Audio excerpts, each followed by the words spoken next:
Hang in there, it is! Smylie Kaufman for 61. Wow. I'm Smylie Kaufman, and this is The Smylie Show. Welcome back to another episode of The Smylie Show, the first post-PGA Championship episode. We did recaps all week from Valhalla and Louisville. So if you want to catch up on all of our analysis throughout the week, including an emergency pod reacting to Scottie Scheffler's, just shocker arrest on Friday morning and everything that followed, you can go find that on our YouTube and our pod feed there. But we are officially on to the Charles Schwab Challenge, Colonial Week. We're going to Colonial Country Club in Fort Worth, Texas. And, we unlike some other preview episodes we do, we're going to do very little in the way of discussing it here because we have something better for you. We have a conversation that Smylie had with Gil Hanse, who, along with Jim Wagner, did a full restoration of this course to return it to its roots of the 1940-1941 era when it hosted the U.S. Open. And we are fired up about that. So, Smylie, just to set the table for that conversation off the top, Emiliano Grillo won this event last year, and then the day after his last putt hit the hole and they left the course, Gil brought the bulldozers in and they got to work. So, just reflections on what you know Colonial to be in the past and times you played it, and what you're looking forward to seeing when this thing gets unveiled and we see this on TV for the first time on Thursday. I mean, there's just so much history here going back from Ben Hogan and just how iconic this place really is. And there's just so much history of what's happened at this golf course. And you feel that in the interview and Gil talking about how important this project was to him and how he's trying to get it back to the roots of how it was in that U.S. Open that you just kind of referred to. So just kind of getting underneath the hood of kind of what Gil was thinking and how he's going to bring it to life in an era in which people are trying to make golf courses longer. He was making it a little bit more on the rustic side, I guess is kind of a good way of how he described it. But really a great conversation of how he kind of worked hand in hand with the club and other PGA Tour players to, make this a golf course playable for its members, but also to host a PGA Tour event every year. Yeah, I was during this conversation just sort of nerding out with my camera off, just listening to the whole thing. And as a brief tease, I love the question that you asked him about whether he likes restoring golf courses or designing his own, because he's almost too good at restoring golf courses at this point. It's like everyone wants to call Gil Hanse to come in and do and restore their course along with Jim Wagner. And I'll let you listen to the episode to hear Gil's answer in full on that because it was a really good one. So really fired up for that conversation. That is where we are headed next. And then we have yet another interview on the other side of Gil. So without further ado, let's kick it over to Gil Hanse's conversation with Smylie about the Colonial Country Club restoration. Welcome back, everybody, to another episode of The Smylie Show. And we have Gil Hanse joining us from the land down under. So good morning to you, Gil, and good day, mate. Thanks, Smylie. Appreciate it. Yeah, a little bit reversed. Everything's upside down. Yeah, exactly. It's hard for us to have people fit our schedules with babies and after evening hours, but this is perfect. You just woke up, probably had a cup of coffee, about ready to start your day. I've had 2 hours on the bulldozer already, so I've just been shaping all morning. We get started early here, so it's been a good morning so far. The weather's been perfect. And just popped up to my room here at Royal Sydney to get on and chat with you. Amazing. And this conversation is going to be mainly about Colonial, which is it's been a project that you've been working on this whole last year, ever since that last putt dropped at Colonial. Just kind of walk us through what the issues that kind of faced Colonial Country Club from a play standpoint, and just also how long it took for you to kind of get this project going. Yeah, it was a big project. Obviously, it was comprehensive in everything that we did. Infrastructurally, which isn't the sexy stuff, right? The architecture stuff is what we want to talk about, but everything under the ground needed to be replaced. It was time to redo greens. It was time to redo infrastructure, drainage, irrigation, and what could we do to create better growing conditions for what is traditionally been a very difficult time of year for them. You've got the Bermuda grasses sort of just coming to life, and Bent is starting to struggle a little bit with the heat in this May time slot. So what could we do under the ground that would actually help us present better greens? Because the club decided to go with bent grass greens. It was since Marvin Leonard founded the club in 1936. That was one of the mantras. We're going to be the first course in the Southwest to have bent grass greens, and they've stuck to it. So what could we do under the greens? So we've got the ability to heat and cool on the soil. Rich McIntosh has done an amazing job, and so he's got all the bells and whistles from an infrastructure standpoint to present the golf course better. And so once the club decided they needed to invest in having the opportunity to have all these tools, they decided, should we look at the architecture? Should we focus on what could be done on the golf course to maybe make it a little bit more compelling test?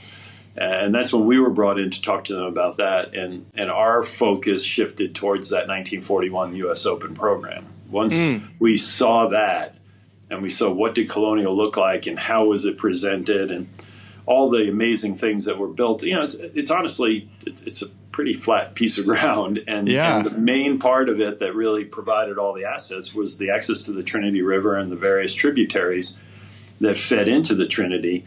And based on early 60s engineering project, a lot of those features have been stripped away from the golf course in order to protect the golf course and protect the neighborhood from flooding. So what we try to do is look at this program and say, yeah, that's the direction we want to go, both from a strategic standpoint, but also how we want to present the golf course. The golf course had gotten very formalized, a lot of brick, a lot of white sand bunkers, a lot of plantings, et cetera. And the 1941 photograph showed it was anything but. It was really a very rustic sort of North Texas landscape. Wow, that's so interesting, because when I've played Colonial, now that I think about just the river that you kind of know is there, but you don't really see. And so I imagine, has there been a little bit of tree cutting near that river? And have y'all actually planted any trees out there? Yeah, so both. We did cut down trees primarily along the fifth hole, so that you can see now into the river and at least understand that it's over there. And up around the green, we took a lot of trees out in order to actually bring the river potentially into play. As you know, it's a long, hard par four. God. And so, I mean, if you block one now, you might actually go down closer to the river instead of rattling around in the trees, which I think is part of the original. But then you're right. Colonial has always been a tree-lined golf course. Before he passed, I had the amazing opportunity to have lunch with Dan Jenkins, and we talked about Colonial. Obviously, that's his hometown, and he was so close to Hogan and Nelson, and he understood that golf course. And he said to me, "Gil, that was a dark golf course." He said, "You were always hitting like in dark corridors, and the greens were trees were overhanging the greens, and it was really that was part and parcel of it." So what we did was, where some trees had been removed, we put trees back. We tried to bolster and ultimately try to get trees that would replace trees that might fail, because they're starting to get a little bit close to their life expectancy.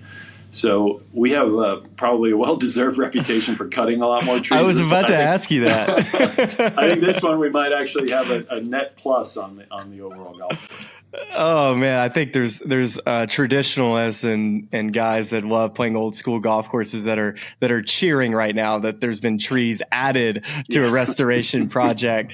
And you kind of touched on, would you call it a barranca that kind of runs through, or a creek? What would you call it?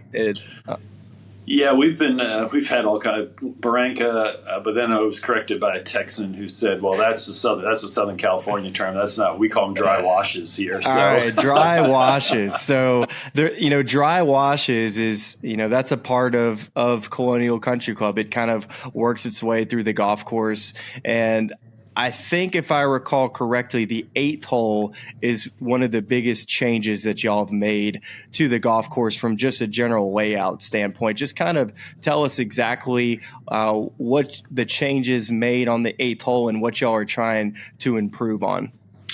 Yeah, so we had this great photograph, or had a number of photographs of that hole. And the Trinity River, before they straightened it in the 60s, used to zigzag and weave its way around. And they had several golf holes that basically were impacted by it. And the 8th was one of those. And then when they straightened the channel, they moved the green away and kind of inland, so it really didn't have any. I mean, unless you hit the world's biggest block, you're not going in the river. And so we couldn't replicate that just for permitting reasons with the Trinity River. But we did look, and there's a tributary, the one that actually runs in front of 15, 17, 18, 10, and then runs all down the right-hand side of 11. That tributary actually exits the property right where the eighth tee was. And so what we did was we built the mirror image of the golf hole, the 1941 hole that we've got the photos of Hogan. And so now instead of the water being on the right side, it's on the left side. Green sits up on this huge bluff and it's maybe 30 feet down to the water. But we looked at the bunker patterns. We did the best we could to try and figure out what the green looked like, and through the descriptions in the program, but also the photographs. And we feel really good about what we built there. It's definitely a dramatic change. Because that eighth hole never really fit the golf course. I remember playing it. It just was a random hole that just kind of appears in the little forest area by the river. And now that tee box, it used to be pretty far back there, I imagine it's allowed you to maybe push back the seventh hole a little bit, or maybe find a little extra room there at number 7. We did, yeah. So now the 7th green goes back, and I mean, not quite to the river, but it goes back pretty far. We extended about maybe 30 yards. So it now sits up on that bluff, and you've got this sort of valley in front of it, which is the dry wash that runs along the 5th hole, down the left of the 5th hole, cuts across the 6th tee, now is extended and runs across. It's turf, but the landform of that barranca cuts across in front of. So it's pretty dramatic up into that green. That's going to be an incredible hole. It used to be, when it was years that it was firm, you could hit 3-iron, 2-iron off that tee, and sometimes front pins have wedges in. So I imagine it'll actually make guys pull the driver out, because left there has never been any good on that 7th hole. So that's a really cool change. And what about the rest of the golf course? Would you say that the rustic kind of look that you're talking about, are you going to be able to see that on TV, or any certain hole that's really brought out to where it's a lot different, maybe any other par 3s? Yeah, it'll definitely be apparent as you look at the bunkering now is kind of reminiscent of what we did at Southern Hills. It's got more of it's not like tall grass along the edge. It's still Bermuda, but it's got more of a lot of little bumps and fingers go in there. And so that'll be readily apparent. The hole where it's going to just show up the most is 17. 17. We took the concrete spillway out, so Emiliano Grillo's, watching that ball slowly plinko its way down the concrete channel. That's gone. That's not happening anymore. And we've restored and opened up a creek. And so the creek runs through. So the water that goes alongside the 16th, we also picked up the 16th green and shifted it over, so it's right up against the creek. Now that's all open. So when you watch, I think the images from 17 are going to be completely different. It's going to give that sense of the creek and how the whole thing runs through there. Wow. So you mentioned too that Colonial is a very flat piece of property. So one of the things I imagine for just drainage purposes is just being able to catch the water and move it off the property, and finding different creeks that you can use. Is that kind of the idea behind that? Absolutely, yeah. From an engineering perspective, they can move the water through the golf course so much quicker now. I mean, it's amazing. And, when they built it, TCU was up there, but it wasn't what it is now. And the football stadium is, that whole neighborhood is basically all the water that comes off of those roads, and all the water that comes off of campus eventually winds up going through Colonial to get down to the Trinity River. So there was a large engineering scope to this, that basically, how do we handle all this water in a more efficient way without it backing up and flooding the golf course? Man, that's pretty smart, and that's the way to do it, especially with the heavy rains that you can get, whether it be the summertime and sometimes the Colonial week. You can get some pretty brutal weather, at least once or twice that week. But another question on the golf course too. I imagine when you probably have these certain holes in mind, like for instance, the 13th hole or the 8th hole, holes that you already know going into that you're going to be making somewhat dramatic changes to. But is there another hole in the golf course? You kind of already mentioned the 17th hole that's going to look visually different. But from an architect standpoint, any hole that's just surprised you that got better, that was one that you weren't expecting? No, that's a great question. I think the hole that'll be surprising is 2. I mean, 2 is not one anybody ever is going to see on TV, and it's a shortish par 4. Yeah. But, restoring the bunkers in a way that now you really have to think, do you want to carry the one on the right, carry the trees down that side? Do you want to play out to the left? And the green, like all the other greens on the golf course, has been brought down dramatically. I mean, so I think that hole, when you now stand in the fairway, the green is basically just above fairway level. Wow, that's so different. But it's what was there. I mean, looking at those old photographs, all the greens basically sat down at ground level. And so what we did is we cut them down. So I think from a visual standpoint, it's almost disconcerting when you look at that one. That one and 17 are the 2 greens that you look at and go, wow. They were really so pitched up. Yeah. And those bunkers were so sharp. Yeah, and so I think there's some interesting hole locations there. I think that the shot off the tee is really a thoughtful one, which is what we like it when guys have to seriously think about, okay, which shot do I play? And by shifting the bunkers around and putting them more in play, especially there was one in the approach coming down from the left-hand side of a guy who's going to hit driver. None of us want a 40-yard bunker shot, and so that's now really in play. And I think in all honesty, when you've got greens that sit up and they're kind of apparent where the definition is, as a player, you probably focus a little bit more on hitting that shot. But when they sit down, like I said, it's almost a bit like you get a little bit lackadaisical. Like, okay, it's almost too simple. And I'll be curious to hear the players' reactions when they see sitting down. We know from a member standpoint, it's going to be much more playable and much more accessible. But you guys don't ever. I mean, we were joking about this with Ryan Palmer. We were out there walking around, and I said, lowering the greens, you're never, ever going to see a tour player in the fairway go, ooh, watch this. I'm going to try and knock down a little 7-iron and scoot it up the approach and run it on the green. I mean, that's never part of the thought process. No. So you guys play an aerial game, but a member might actually try and hit a shot like that. Or if they miss a shot, they can get away with it as opposed to being, rejected off of those elevated greens. So that's one of the things I'll be most interested to watch is the presentation of the greens. We know they're going to be firm. They're brand new. They're going to be rock hard. They're in great condition. Rich and his team have done amazing. I mean, they're immaculate. So we're excited about that. But the combination of the lower profile of the greens with the firmness, it'll be interesting to get the players' reactions to sort of from a mental standpoint as to how they approach them now. And the system underneath the greens, is that the hydronic system? Is that what it's called? Like the cooling and the heating of the air cooling or the water? Heating, yes. Yeah. Yes. Okay, cool. Yeah.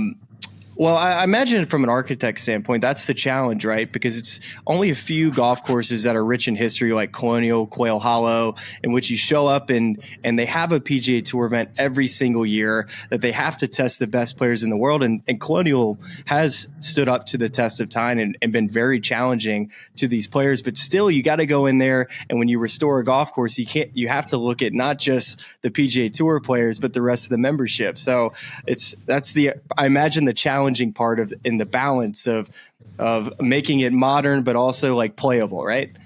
Yeah, and I think everyone, a lot of people talk about, we all geek out about golf architecture, but everybody appreciates good maintenance, right? Whenever you ask your friends how was the golf course, they don't go, well, it was really thoughtful. I had to think about every tee shot and go around. It's like, no, the greens were great. The fairway, it was in great condition. That's always the first thing everybody talks about. And so I think from a member's perspective, having all that infrastructure now and having Rich McIntosh and team in charge, the conditioning should be amazing. So hopefully they like the architecture, but even if they don't, the improvement from a standpoint, and that's also something that you guys appreciate. I mean, when you show up, frequently or almost always, you get the course in the best possible condition it's going to be in all year. Well, now what we're hopeful is that Colonial on its best week, which has always been tournament week, will be a lot closer to tournament week in their worst week as opposed to in the past. So I think design-wise, the players that show up are going to see a golf. It's going to feel familiar. It's going to be different, but so they're not going to be like, you dropped me into outer space in someplace completely new. But it'll be interesting, and you know this as well as I do. The scoring that first tournament is going to be almost a referendum on the architecture. And it couldn't be further from the truth because we don't know what kind of weather we're going to get that week. I mean, if the wind blows and it's firm, which we know it'll be firm, and it's dry, yeah, it's going to be hard. And everybody's going to say, wow, Gil and his team, Jim and Josh McFadden, those guys did an amazing job making it harder. If it's soft and it's wet and those guys are throwing darts everywhere and the winning scores, 18, 19 under, they say, boy, Gil really screwed that up. So it's one of those things where, we know in our heart of hearts that we believe the architecture is better. We know the infrastructure is better. The members are chomping at the bit to get out there and play it. They're not going to be able to play it till after the tournament. And as you mentioned, at the start, that was the one that gave me even more gray hair, was just thinking about how are we going to get this done in time. Yeah. And, I'm happy to report after walking around it last week, it's if we get a little bit of heat and the Bermuda gets growing and we get the rough up a little bit, it's ready. And that's a testament again to Rich and to LeBar Golf and to Heritage Golf, like the teams. I mean, we have, and Mother Nature, thank you, because it was one of the driest summers we've ever had. And hot too, right? And hot, yeah. Wasn't great for everybody else, but it was great for Colonial's project. So we got it done. We're really proud of what we're going to show off here in a couple of weeks, and hopefully the players enjoy it. Is there any air conditioning in those bulldozers for you? Yes, 100%. Okay, I was about to say, I would imagine those things would get so hot without them. Yeah, it used to be way back. I'm dating myself when they used to not have cabs, so you're like out in the heat, and it was now they're very, very comfortable. Okay, that's good to hear. I got two more questions for you. Sure. One quick one here I'd heard a rumor that they were potentially thinking about flipping the nines. Is that something that is happening this year, or something that they're just looking at doing down the road? It's a conversation that's ongoing right now. This year they'll play the golf course the way it's always been played. They're talking because the horrible horseshoe 3, 4, and 5 never get on TV, and obviously it's one of the strongest parts. Okay. And now with the revamped 8th and the revamped 7th, and 9's always been a good golf hole. It's a good conversation. 9's brutal. It's either a 3 or a 6 sometimes. Yeah. And there's no in between. So they are talking about it, but that's way above my pay grade. That's a TV and a sponsor's situation. Gotcha. So that's not like something that was back in the 1941 U.S. Open where the 9s were switched. I wanted to know if that was okay. That makes sense. Yep. Last question for you here, and you've been involved in a bunch of high level restoration projects. You mentioned Southern Hills and also here Colonial and a bunch of other ones. From your standpoint, do you enjoy doing these projects more? Or do you like the ones where you have just an open piece of land where you're able to kind of have the canvas and be an artist and create something that has Gil Hanse's name on it?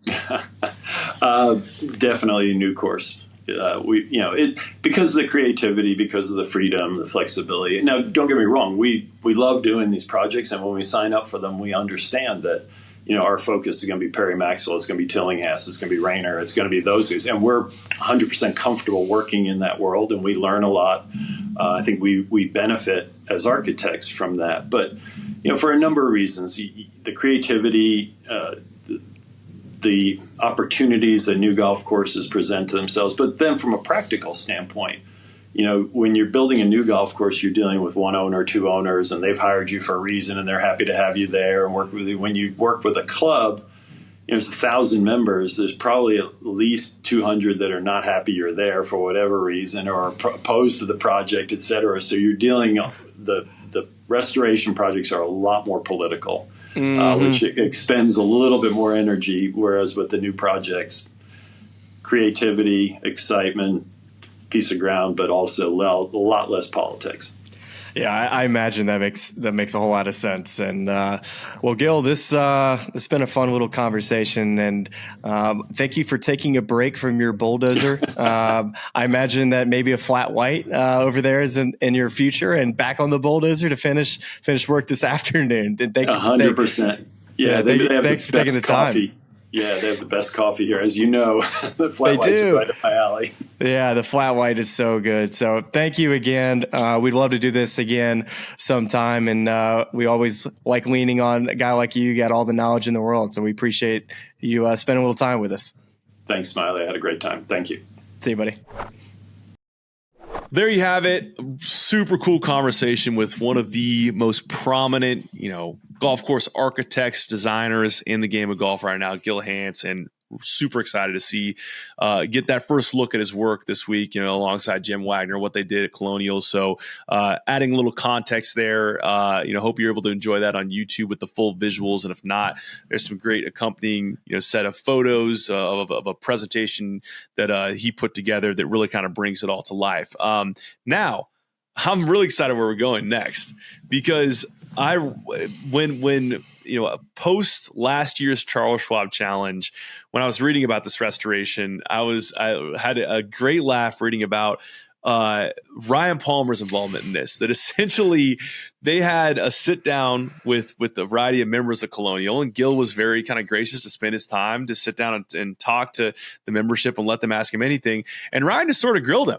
He said, "Hey, here are a bunch of clubs you've done where there are holes that I don't like. This club, what were you thinking on that hole? And this club, what were you thinking on that hole?" And Gil took the time to answer all those questions and explain to Ryan what he was going to do with the course. And excited to kind of find out, how Ryan feels about it now that we're a year on and we're preparing for the Charles Schwab Challenge with the newly prepared course. So anything to add to that, Smylie, in terms of Ryan Palmer and his involvement with Gil and Colonial? I mean, RP is just the best. He's such a great dude, and he's a lot like Kevin Kisner. He tells you exactly how it is, and I think for somebody when it means so much to you, that's where you play. And I think you just don't want anything for an architect to come in and just screw anything up, take it away from what people love about Colonial and what PGA Tour players love coming back to, and playing Colonial. It's just such a cool spot. And RP is he's a fun one. And I know y'all are going to really enjoy this conversation. Straight shooter, and anytime you get compared to Kevin Kisner, maybe not anytime, but most of the time, it's a high compliment. And in this context, very much so. So we'll not waste any more of your time. We're going to kick this conversation right over to Smylie and Ryan Palmer. Here you go. Ryan Palmer joining the Smylie Show, buddy. Thank you for coming on. And we had Gil Hanse just recently come on to do a little talk about the restoration project at Colonial, and nobody was closer to that project than you. Ryan, just give us a state of where the golf course is and just kind of, where your expectations were before the project and where the finished project is now. Yeah, first off, thanks for having me, Smylie. But no, I'm excited for it. First of all, it's been a long year for Colonial, but I was out there a couple weeks ago during Nelson and walking around doing some media, and it's going to be awesome. Going back to the beginning, I was I say cautious. I don't want to say cautious, just skeptical, I guess.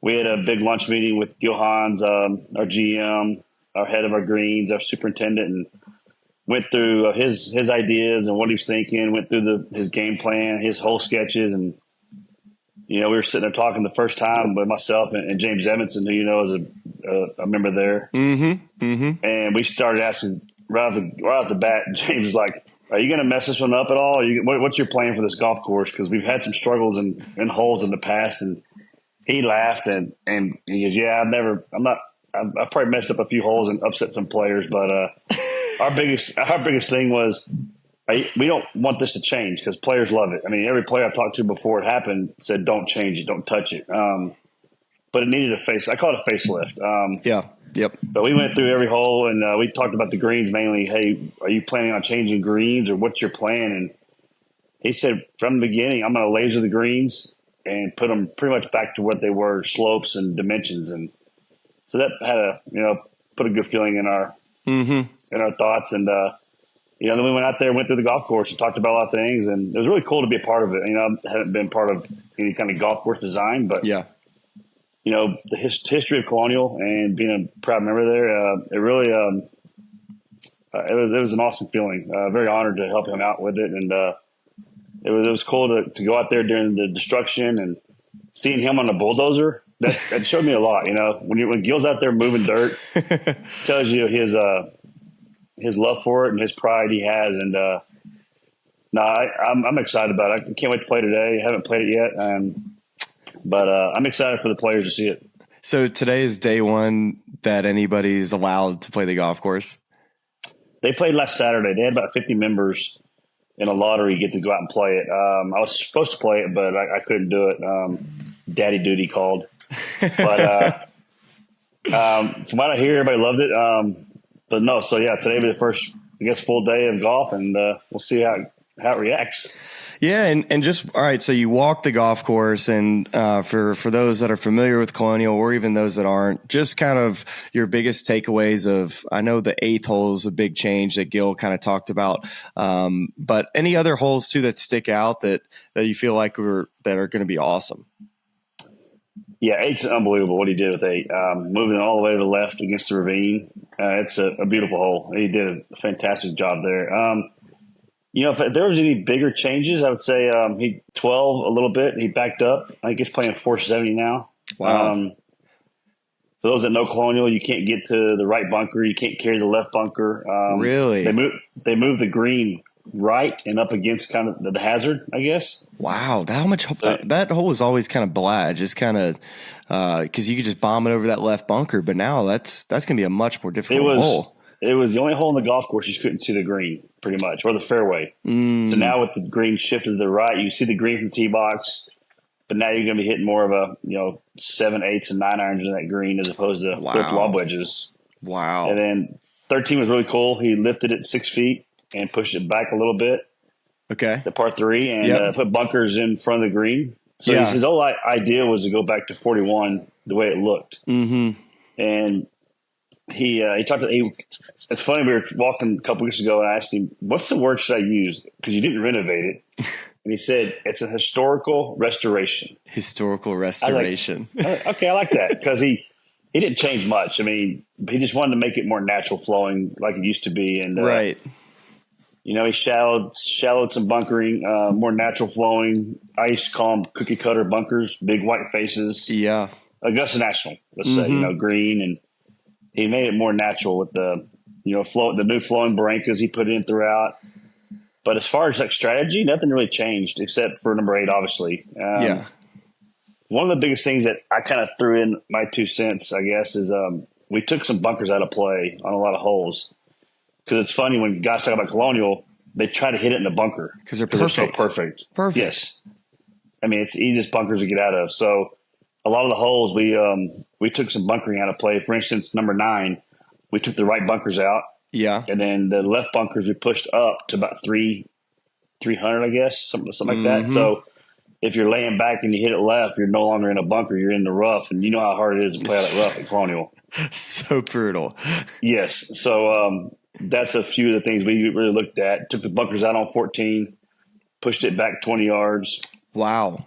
You like how I'm saying we? I love saying we. No, this has got the RP signature on it now. So, but no bunkers on 3 around the green. Took the bunkers out on 4, the par 3. So those are your no bunkers on things. 4, the par 3. No, so it's just like a natural kind of run up to the green now. In the front, yes, but around it's all rough. So the idea was to make the pros play out of the rough more often because the bunkering, most guys are so good at it, and the amateurs struggle out of bunkers. So to look at the membership as well, we wanted the guys to have a better chance running the ball up on the green or chipping up on the green as opposed to taking 3 or 4 shots out of a bunker like a lot of guys do. So try to make it more playable for the amateur when it comes to the bunkers. And obviously, the rough at Colonial during our tournament week is always pretty penalizing. So that was a lot of it. In the 17th hole, I know when they put the hole location on the front half of the green, a professional golfer can get up and down from those bunkers. But I imagine a member, when you get down in those deep bunkers, that was just dang near impossible. Gil was saying that he may have lowered that green a little bit and just kind of shallowed out that bunker as well. Yeah, he did. A lot of the greens, a lot of guys will notice, they lowered them about a foot or 2 each green. They brought them down a little bit. 17, they took the fairway bunker out of play.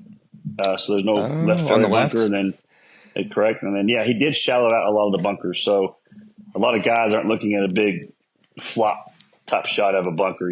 The bunkers at 17 are still there, green side, but they're not as severe, I guess you could say. And then with the green lowering a little bit, but still, it's going to be a good hole coming down the stretch. We built the tee box. Gil and I we were there one day during all of it, and we had tee box built 10, 12 yards further back and to the right. Really? And like almost making a little more of a dog leg. It got overruled for a membership corporate tent. So we don't get to use it this year. So Dang. I was out there. I was like, "Where's our tee box?" And of course, it's underneath the bleachers. So, oh gosh, yeah, man, I would have loved that one because that would have been a cool little shot. 17 and 18, just there to the right. It was always that dried up creek where golf balls would just start running down the cart path. Yeah, Gil said like that's kind of like been changed where that can't happen as much anymore.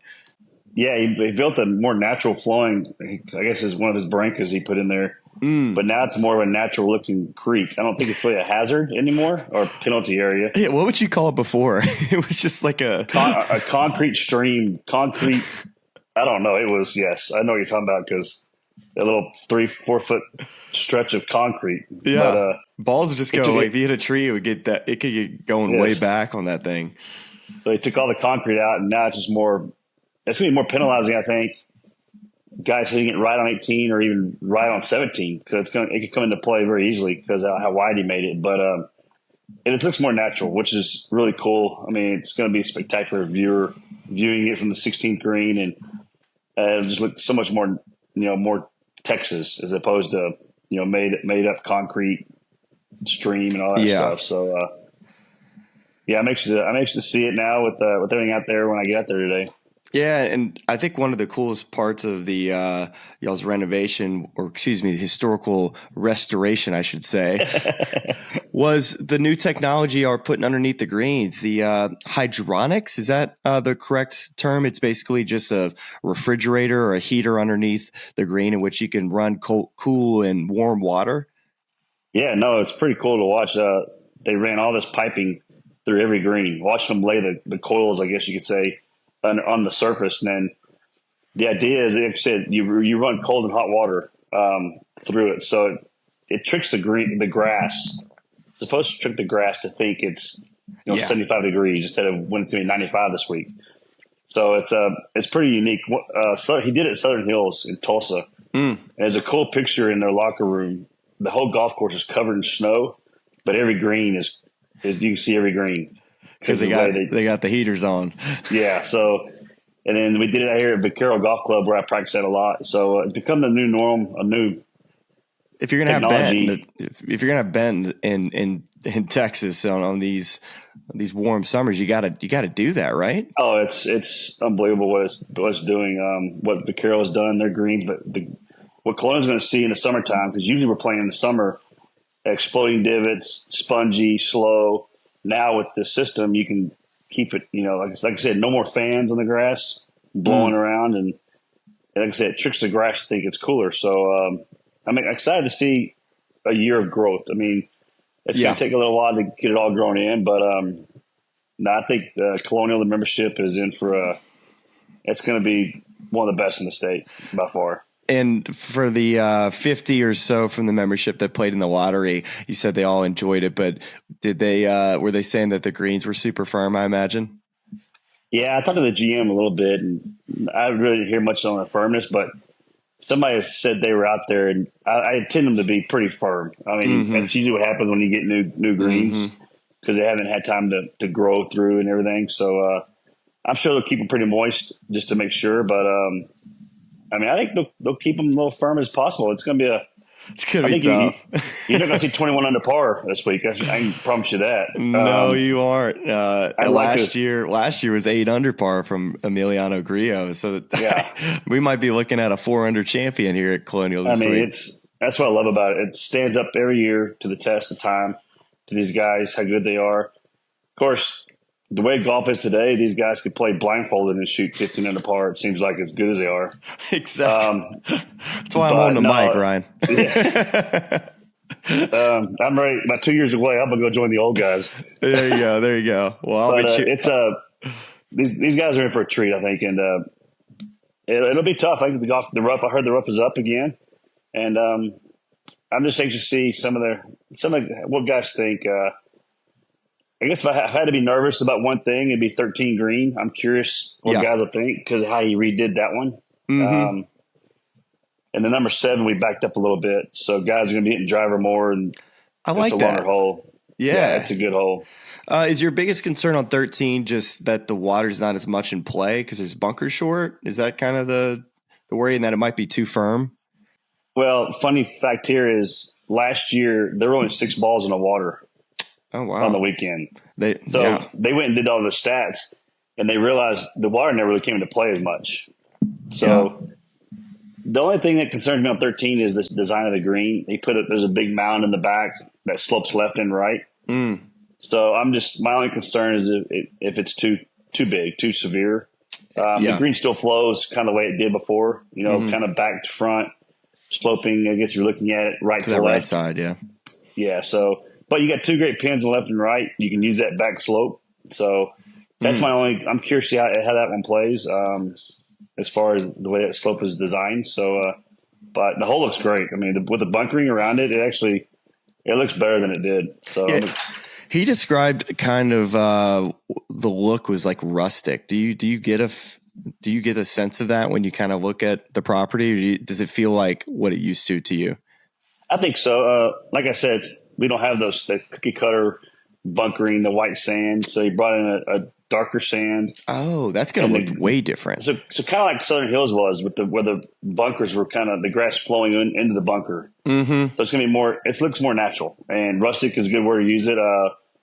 Just more flowing of the grass. It's not really man-made. I guess it looks more.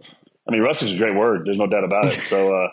Kind of his whole idea was he went back to a lot of 1941 pictures of the U.S. Open.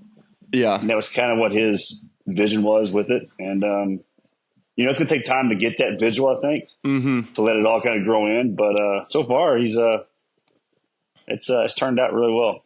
Well, I'm excited to see Colonial this week, and I'm excited to see Ryan Palmer hoist the trophy. But before you go, Ryan, I got to get your best Jordan Spieth story and your best Sean Payton story.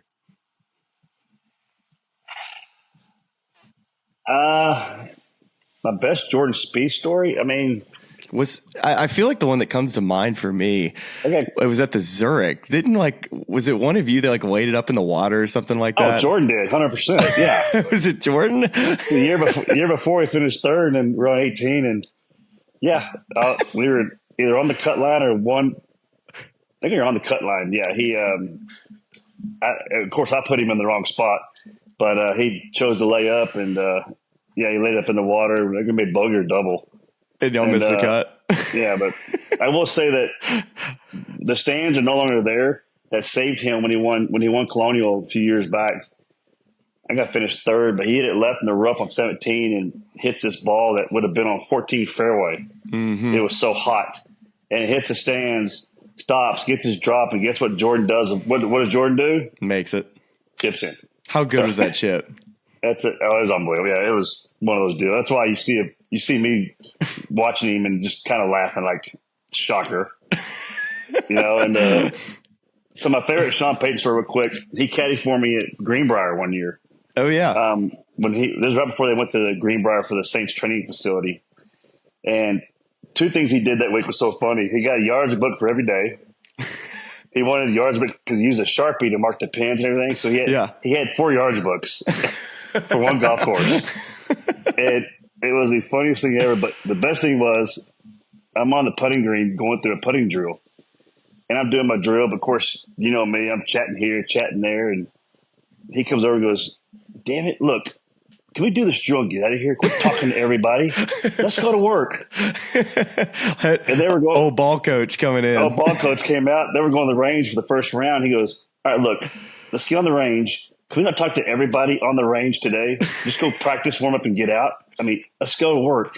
So he's trying to play golf that afternoon, probably. Yeah, and he got stuck with the rain on Tuesday in a practice round. Oh gosh! And he said, "Man, I feel for these caddies. These caddies need 3 arms. He's got the bag in one arm, the umbrella, and a towel." So I love Sean, man. Is Sean? Does he have you convinced that Bo Nix was the correct pick? Does he have you convinced and bought in? I talked to a few guys, but I remember we talked before the draft, and I know he was a big fan of McCarthy. Yeah, from Michigan, but he liked Bo Nix too. I mean, they're comparing. He definitely compared Bo to a lot about Drew Brees, so he had a lot of comparisons with him, and I mean those are his two guys. So, Ryan, do you remember? I think you may have even been there the year at Zurich. I went and met at Sean's office. This is the year that Patrick Mahomes got drafted, and he was telling me who he liked before the draft. He was like Zay Jones, and we really like this quarterback that we're going to go try and get from Texas Tech named Patrick Mahomes. And I was like, man, I was thinking to myself, that's a bit of a reach, but good for you. And then of course somebody jumps up right in front of him before they take him. Yeah. So that week we, Jordan and I and Griller and James went to the draft room the day of the draft, Thursday night. And we're sitting in there, and Drew Brees walks in the draft room with two of his buddies. And Sean said Drew never comes to draft.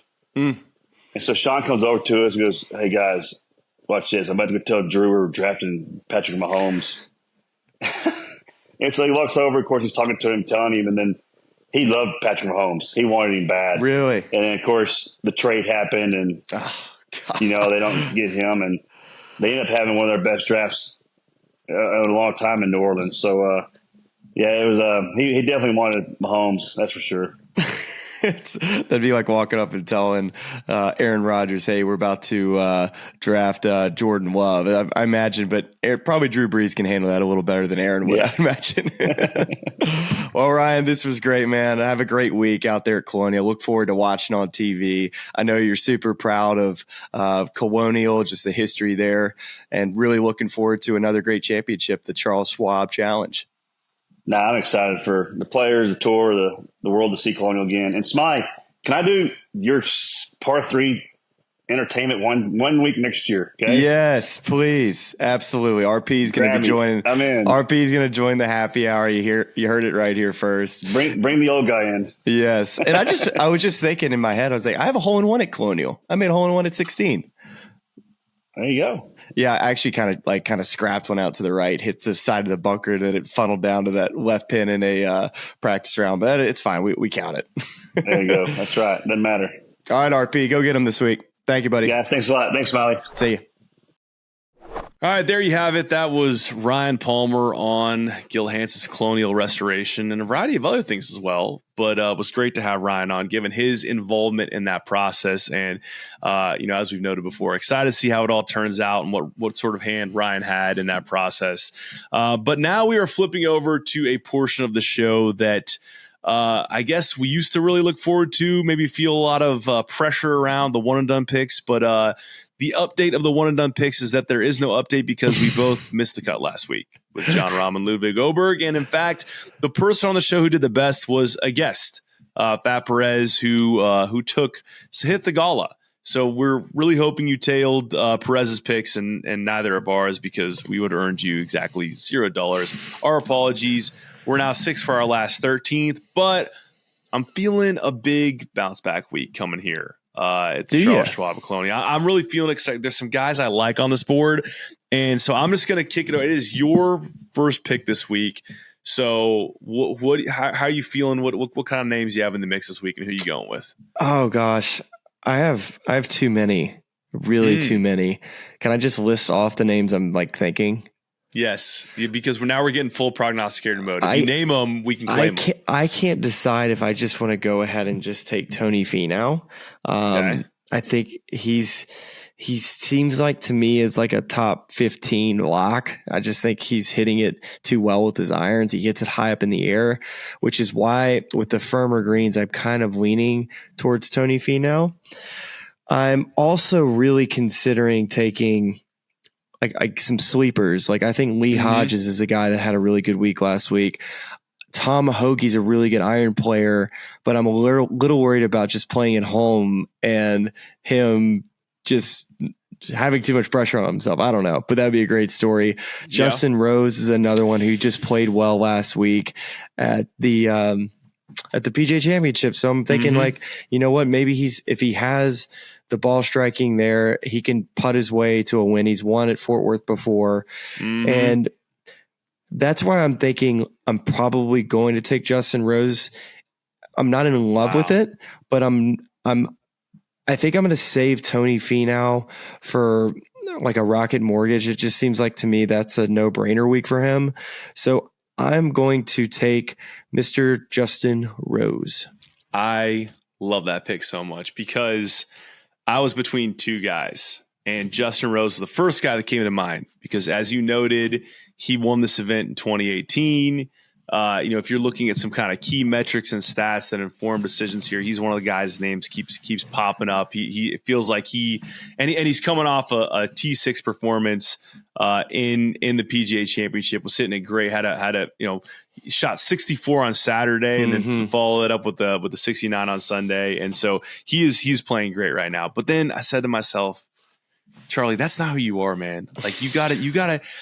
Think about when you were doing well in this one and done. You were just kind of pulling names. You're pulling rabbits out of hats. You had, Jake Knapp, Akshay Bhatia. We got to go deeper on the board than this. And so I'm going to a guy who I absolutely love. I tried to take him at the Byron Nelson, but he was not in that field. And I feel like this is a stone cold lock. This guy's winning the tournament. It's a Charlie Hulme guarantee. Austin Eckroat. Yeah, it's a great pick. It's a great pick. I saw Austin's name and I considered him this week, but it's hard to win twice in the same year. And I just want to pick a winner. I do think Austin Eckroat just seems like an automatic top 20 this week based on how good of a ball striker that he is. I think he'll have no problems out there. So I think it's a really good pick, and I'd love to see Austin Eckroat get his second win of the year because he had a good week last week too.